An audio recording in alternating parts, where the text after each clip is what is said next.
Baik, saya coba share Bu, mudah-mudahan di ini bisa Bu. Ya, boleh sudah dibantu sama Bu Novita untuk di-record Bu Ya, Rian. terima kasih Bu. Terima kasih Bu. PPT-nya boleh di-share. Ya, masih ongoing nih. Oke, sudah terlihat Bu. Bisa Bu ya, tampil Bu ya. Ya, sudah Baik, tampil. Oke, sudah siap Bu Rian?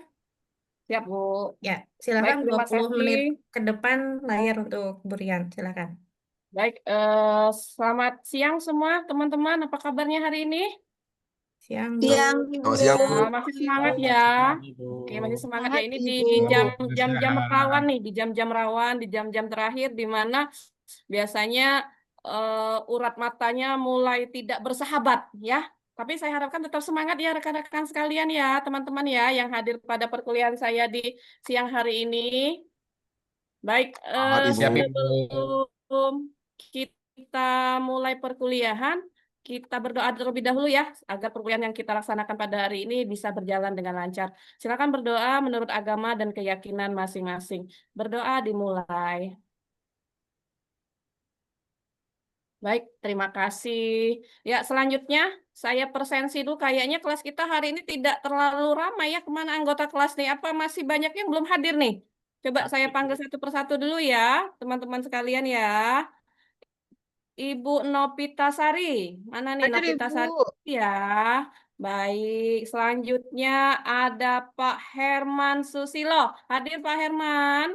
Hadir Ibu. Ya, Ini di pojok Bu ya. saya. Hari ini free ya Pak ya, hari ini free ya, tidak kerja ya, bisa hadir kuliah ya Pak ya. Ibu biasanya Ya, saya ini malam kuliah Bu. ya, kelas karyawan nih. Ya. Selanjutnya ada Amin Sodi. Ada ya? Hadir, Ibu. Hadir, Alhamdulillah sehat ya Pak ya. Selanjutnya ada Bapak Alhamdulillah. Raden Agus Sarwa Edi. Hadir Pak Edi. Hadir, Bu. Baik, semangat ya Pak, tetap semangat ya. Ada yang terakhir ini Ibu Ruri. Hadir Ibu Ruri. Hadir, Bu Rian. Baik ya, baik ya hari ini kita kembali lagi ke mata kuliah perpajakan, mata kuliah yang saya ampu. Ini mata kuliah perpajakan 1. Hari ini tema perkuliahan kita tentang pajak penghasilan. Ya, sudah tahu kan tentang pajak penghasilan nih? Karena pajak ini adalah salah satu sumber penerimaan terbesar yang ada di negara kita. Ya, saya tanya nih, berhubung ini kelas karyawan kan rata-rata sudah bekerja nih. Sudah bayar pajak belum? Sudah, Bu. Oke, Sudah, baik. Terima Bu. kasih. Saya rasa partisipasinya cukup baik ya, sudah membayar pajak. Baik, sebelum masuk ke materi, mungkin saya bisa terangkan dulu terkait dengan tujuan pembelajaran kita di hari ini. Diharapkan nanti mahasiswa yang sudah belajar tentang pajak penghasilan 21 ini bisa memahami apa saja objek dan subjek pajak PPh. Selanjutnya juga sudah paham, diharapkan juga nanti bisa menghitung bagaimana tentang PPh 21 dengan menggunakan tarif progresif dan TER. TER ini namanya tarif efektif rata-rata ya. Selanjutnya nanti diharapkan mahasiswa mampu memecahkan kasus yang nyata ya terhadap pemotongan PPh 21 karena Bapak Ibu sekalian kan sudah bekerja ini karena langsung dipotong nih dari gaji ya PPh 21 nih karena rata-rata kayaknya semua saya cek dari data mahasiswanya ini semua banyak yang karyawan tetap ya, ada yang di BUMN, ada yang di BUMS ya, ada yang di PT dan ada juga yang ASN nih. Ya, selanjutnya nih kita lihat apa itu pengertian PPh 21. Ini adalah pajak yang berupa penghasilan, bisa berupa gaji, upah, honorarium, dan tunjangan dan pembayaran yang lain yang diterima oleh wajib pajak ya baik dalam negeri ataupun luar negeri. Saya punya video nih yang ada di TikTok. Saya rasa rekan-rekan sekalian suka ya main TikTok ya. Iya, Suka, Bu. Bu. Sambil rebahan, Bu. Iya, suka nih update di TikTok nih. Coba ya kita lihat nih ada video di TikTok nih tampilannya nih.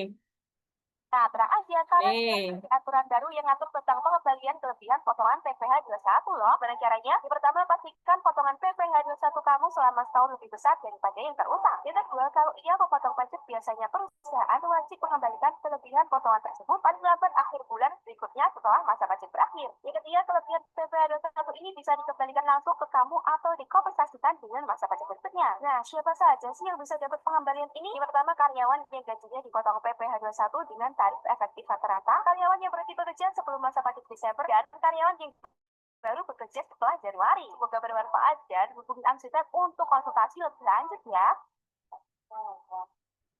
Oke, itu tadi ada sedikit video terkait dengan PPh 21. Kenapa saya tampilkan tentang video itu? Karena di PPh 21 saat ini dia sudah dihitung tidak ada tarif yang terbaru ya, namanya tarif efektif rata-rata. Ada TER A, TER B, dan TER C. Nanti kita lihat ya di slide, nanti sudah saya tampilkan. Nah, sebelumnya tadi sudah saya tampilkan apa itu PPh 21. Selanjutnya ada juga subjek dan objek pajak PPh 21. Yang jadi subjek itu adalah gaji, upah, tunjangan, honorarium, fee, dan uang pensiun serta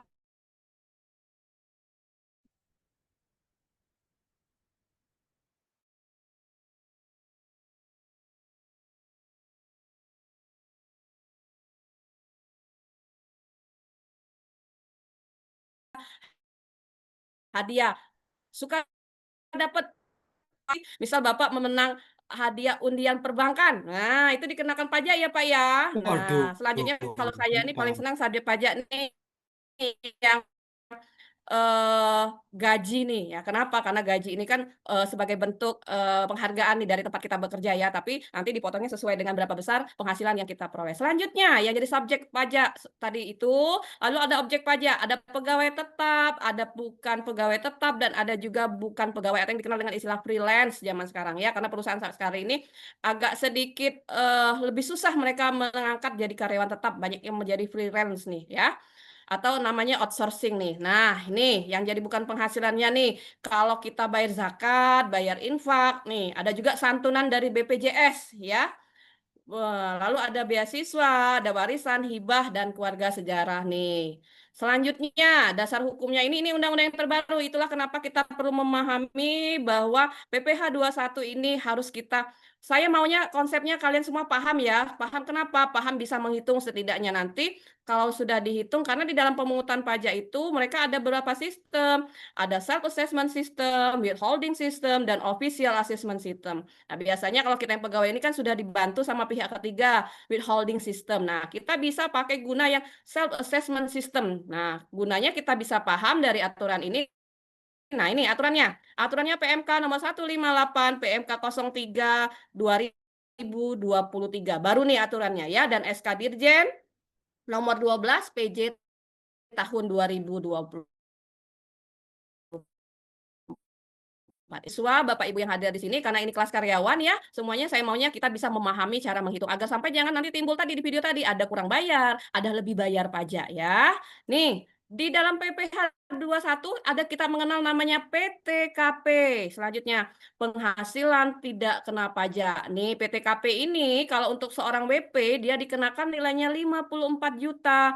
Kalau Bapak Ibu yang masih single, dia hanya PTKP-nya 54 juta. Kalau yang sudah menikah nanti dia namanya WP kawin. Nah, WP kawin ini dia ditambah 54 juta, ditambah 4,5 juta. Kalau sudah punya anak nanti namanya K1, kawin dengan tanggungan 1 anak. Nanti ada di slide bawah, nanti saya tampilkan ya. Selanjutnya, nih yang saya sampaikan tadi tarif PTKP ya. Kalau Pak Herman, ada Pak Herman? Masih hadir Pak ya?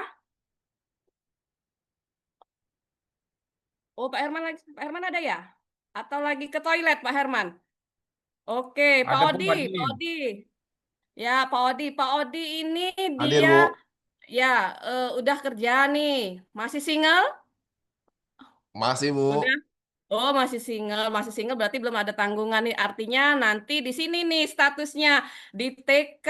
Nah, TK 0 artinya belum menikah dan tidak punya tanggungan. Tapi kalau Pak Odinya belum menikah tapi dia masih menanggung ibunya, artinya di golongan TK 1 nanti. Ini ya untuk besaran PTKP-nya. Nah, ini saya tampilkan juga tentang historiga ya dari Undang-Undang Nomor 8 Tahun 83 sampai terakhir ini di PMK nomor ya 101 2016 nih acuan kita untuk menghitung PTKP ya. Nih, di dalam PTKP juga PPh 21 selanjutnya ada namanya PKP, lapisan penghasilan kena pajak. Sekarang sudah berubah ya, tidak lagi lapisannya 50, tapi sudah 60. 0 sampai 60 ini tarifnya, dia progresif nih ya, sifatnya ya, ini 5%, selanjutnya 15%, 25%, 30 dan 35%. Nih yang saya sampaikan tadi kenapa tarif PPh 21 dia berubah menjadi tarif efektif rata-rata. Ya. Nah, ini undang-undangnya, perhitungannya tentang tarif PPh 21. Nih, dasarnya nih, nanti dia di sini jadi tarif efektifnya kalau dulu langsung 1 tahun, kalau sekarang bisa dihitung bulanan, bisa dihitung harian, namanya TER. Bukan TER-nya bukan terlena ya Pak ya, tapi ini tarif efektif rata-rata. Kita taunya TER, TER-nya terlena. Bukan ya, ini tarif efektif rata-rata untuk perhitungan PPh 21 ini dasarnya PP nomor 58 tahun 2023. Nah, ini tarifnya ya. Nanti itu yang saya sampaikan di awal tadi, tarif efektif bulanan dia jadi dibagi menjadi 3. Ada TER A, ada TER B, dan ada TER C. Kalau yang TER A ini untuk yang TK 0. Nah, kayak Mas Odi tadi ya, Pak Odi tadi dia masih masuk TK 0 nih. Nah, artinya dia di TER A nanti golongannya. Ya, lampirannya lihat di lampiran TER A. Kalau Pak Edi gimana Pak? TK-nya TK berapa Pak? TK 3. Oh, TK 3 karena tanggungan yang boleh ditanggung itu 3 sampai 3 orang batasnya ya. Artinya TK atau K, Pak? K atau apa, K. Bu? Kalau K itu kawin, Pak. Kalau K itu kawin, kalau TK Ah, itu tidak kawin, K itu K1. Ya, K2 itu artinya kawin 2 anak, K3 itu kawin dengan 3 anak. oh, Yang mana, Pak? nanggung ibu sama adik-adik itu. Oh iya, berarti di sini ya, yang ini ya kawin ada tanggungan ya Pak ya. Nah, tapi yang Ya. boleh ditanggung itu batasnya 3 Pak, tidak boleh lebih dari 3.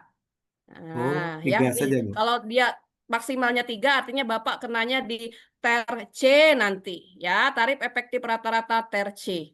Nah, Oh, oke. Bu, Yang kalau tempat. juga ada yang TER efektif harian nih, kalau yang jadi buruh ya. Nah, itu jadi buruh itu dia upah maksimal harian yang diterima itu dia 450.000. Nah, itu baru kena di atas itu nanti baru tarifnya nih 0,5%. Ya, kalau tidak di bawah 450.000 dia tidak dikenakan pajaknya ya. Nih, saya tampilkan ya kategori TER A-nya, ada TER B dan ada TER C-nya ya. Nih, contoh perhitungannya. Ini kalau biar mudah ya menghitung rumusnya. Jadi kalau ada hitungan rumusnya, ada sistematika perhitungannya mudah-mudahan bisa dibantu. Nanti di sistematika perhitungan ini biasanya perusahaan ini akan mengenakan biaya iuran kesehatan ya, ada asuransi. Nah, nanti ini dimasukkan ke poin-poin pengurang untuk perhitungan perhitungan PPh 21. Nanti juga kalau yang dapat punya megang jabatan ya ada perhitungannya juga untuk biaya jabatan.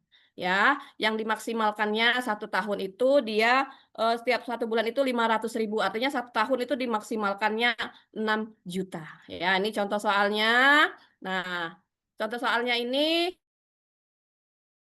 di sini ada Bapak Bahtiar nih ya, Bapak Bahtiar dia bekerja. Nah, di sini nanti perhitungannya dia di sini gajinya 5 juta, dia dikenakan asuransi kesehatan, asuransi jaminan kematian. Nah, jadi di sini penghasilan brutonya setelah ditambahkan jadi 5.040.000, lalu ada biaya pengurangnya ya, lalu ada iuran pensiun, ada lagi iuran THT-nya dikurangkan lagi di sini sehingga penghasilan neto sebulan, namanya penghasilan bersih sebulan ya. Penghasilan bersih sebulan ini yang diterima oleh Pak Bahtiar ini 4.663.000.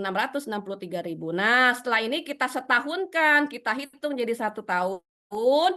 Nah, berhubung Pak Bahtiar tadi dia TK ya, TK 0, jadi dia yang 50 juta. Nah, dikurangkan, sudah disetahunkan tadi dikurangkan, jadi diperolehlah namanya PKP, penghasilan kena pajak. Nah, kalau baru sudah menghitung PKP, nanti kita lihat tadi yang lapisan kena pajak tadi, karena tarifnya progresif nih. Pertama kita lihat, langsung kita kalikan dengan 6 juta, nanti ini di hasil akhirnya setahun, untuk sebulannya dibagikan dengan 12. Bagaimana rekan-rekan mahasiswa sekalian, Bapak Ibu sudah paham ya? Sudah, Bu. Oke, Paham, kalau Bu. sudah paham nih, saya mau aplikasi nih, saya mau kalian bisa tugas mandiri ya. Ini saya kasih 2 tugas mandiri, nanti saya kasih waktu 30 menit ya. Setelah itu nanti kita diskusikan bersama. Nih, ada poin bobot penilaiannya. Ya, nanti saya nilai ini bagaimana kalian bisa menganalisis status WP-nya, apakah dia K0, K1, K2, lalu saya akan melihat dia bagaimana kalian bisa menghitung PKP, bagaimana bisa menghitung PPh 21 tahunan, dan terakhir nanti berapa PPh finalnya. Terakhir adalah format logikanya. Oke. Kesimpulannya dari materi yang saya sampaikan pada hari ini, saya berharap rekan-rekan semua bisa memahami bagaimana perhitungan tentang tarif efektif rata-rata sehingga bisa efisiensi dalam perhitungan untuk pajaknya per bulan. Dan juga nanti saya harapkan mampu menyelesaikan kasus nyata tadi yang secara mandiri. Baik, terima kasih ya. Kita tutup kelas pada hari ini ya. Masih ada pertanyaan tidak? Bu. Cukup, Oke, Bu. cukup ya. Oke, Cukup, tetap Bu. semangat ya. Minggu depan nanti kita, karena bertemu lagi ya, minggu depan nanti kita bertemu lagi. Nanti saya kasih quiz online nih nanti. Saya kasih aplikasinya, saya kasih barcode-nya, nanti kita quiz ya minggu depan. Jangan lupa pelajari ya materi yang sudah saya berikan. Silakan dikerjakan terlebih dahulu untuk tugas mandiri yang saya berikan tadi. Ya, baik, terima kasih Bu. Baik, terima kasih Bu Rian. Kita pause dulu untuk Bu Rian. Ya, jadi tahu ya Saya izin bagaimana stop cara share ya Bu ya. Stop menghitung share. pajak ini. Pak Odi ini ngaku-ngaku Iya katanya Bu. tidak ada tanggungan nih. Ketahuan berarti masih single Ya, ya. kalau kalau dipengerti dia jadi bujang, Bu. Padahal kalau di rumah dia Iya. udah anak berapa? Kalau saya kena terce Bu, saya terce karena saya K3. Oh, gitu ya. Baik, Ya ya. manajemen waktu Bu Rian sudah bagus. Masih tersisa sekitar 3 menit. Silahkan Bu Rosane. Ya, sekali lagi kita beri aplusan buat Ibu Rian. Sudah hampir stres dia tadi itu. Ya Bu Iya ya, Bu, ada-ada saya aja. stressing saya sudah agak Tapi naik tadi iya, levelnya Bu, nggak 1 tapi lagi ketika mendekati mengajar 3. semangat sekali gitu. Ibu Rian maju tadi. Saya nggak mau lagi nanya sama Bu Rian bagaimana perasaannya. Ya perasaannya pasti sekarang lega ya Bu ya. Karena ada trouble Alhamdulillah pasti Bu. mengganggu secara psikologis. Tetapi luar biasanya ketika mengajar itu nggak kelihatan. Tidak kelihatan bahwa tadi ada permasalahan begitu ya Bu. Walaupun secara psikologi kelihatan tuh dari wajahnya. Saya Udah terguncang tadi jelas. sedikit Bu, agak goyang saya.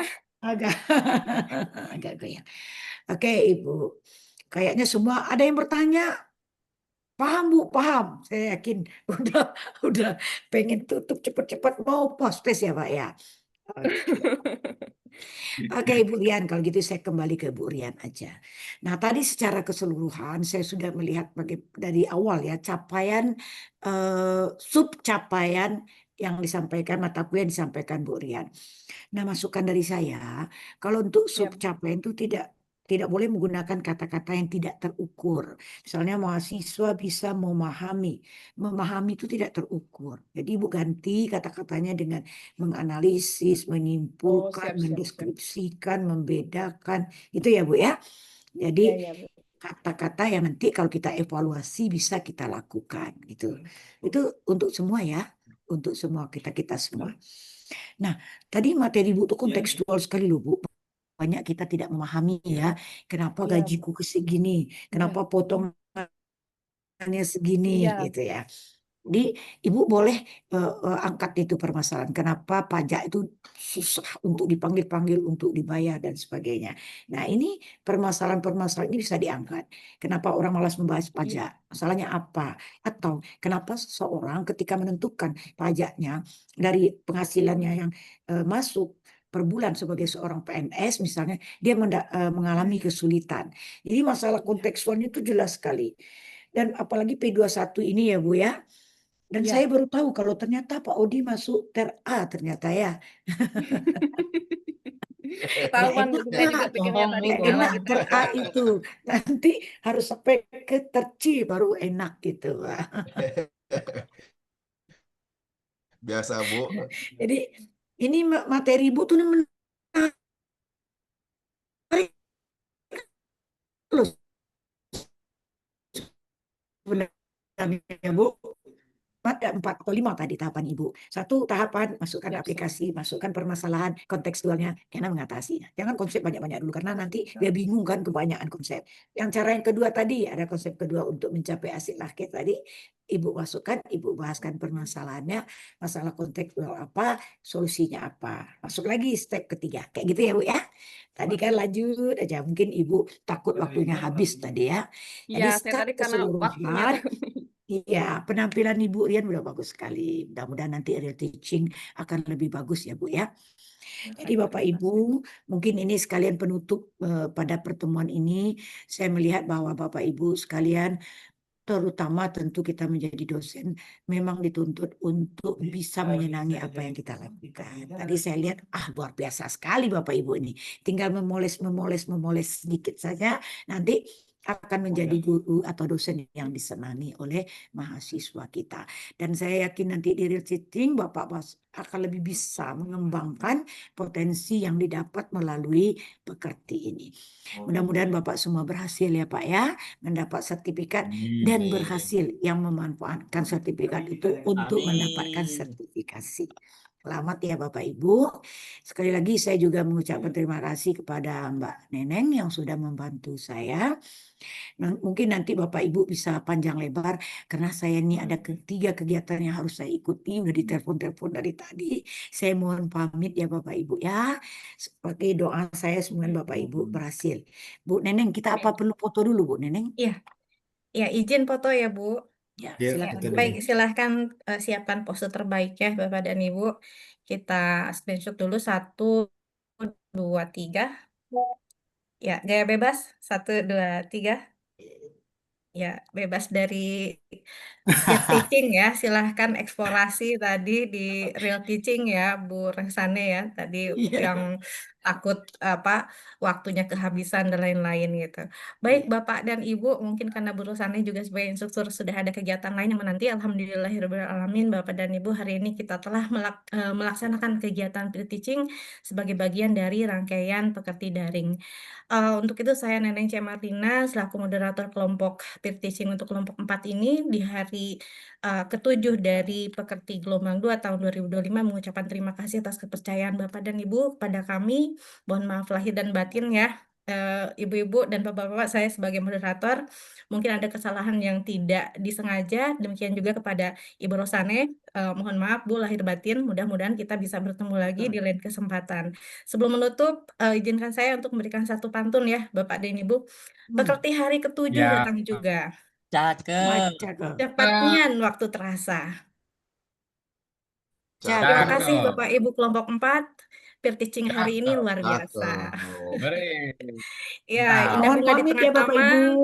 duduk santai makan ketan. Sampai jumpa terima kasih, teman-teman, Bro. semoga berjumpa di lain kesempatan. Terima Terima kasih. kasih Sama-sama. Ibu-ibu, Bapak-bapak, silahkan Terima kembali kasih, ke Bu main Neneng. room, Bu Rose. Terima kasih Bu Neneng, Bu Ya, Rosane. sama-sama. Silahkan Bapak dan Ibu kembali ke main room ya, recordingnya boleh di stop.